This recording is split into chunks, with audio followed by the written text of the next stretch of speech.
Hello' everyone. কেতিয়াবা আমাৰ এনে লাগে যেন আমি নতুন এখন ঠাইলৈ ফুৰিবলৈ যাম আৰু নতুন ঠাই এক্সপ্ল'ৰ কৰিম, হয়নে বাৰু?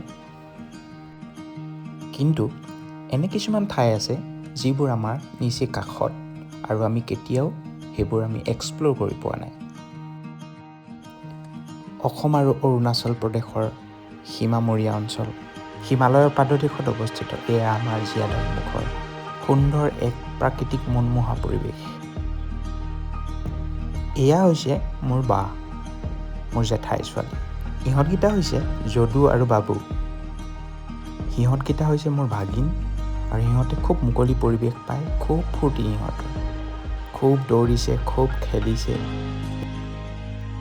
এখেত হৈছে মোৰ ভিনিহি, লখিমপুৰ গাৰ্লছ কলেজৰ হিষ্ট্ৰী বিভাগৰ এছ'চিয়েট প্ৰফেচৰ।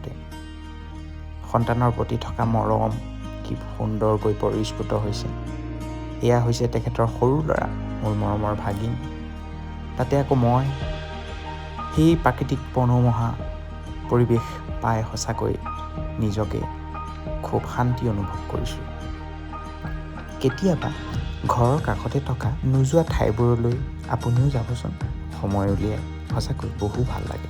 প্ৰকৃতিয়ে আমাক কিন্তু বহুত দিছে, কিন্তু আমি প্ৰকৃতিক জানো কিবা দিব পাৰিছোঁ? গতিকে আজিলৈ সামৰোঁ, বাই বাই।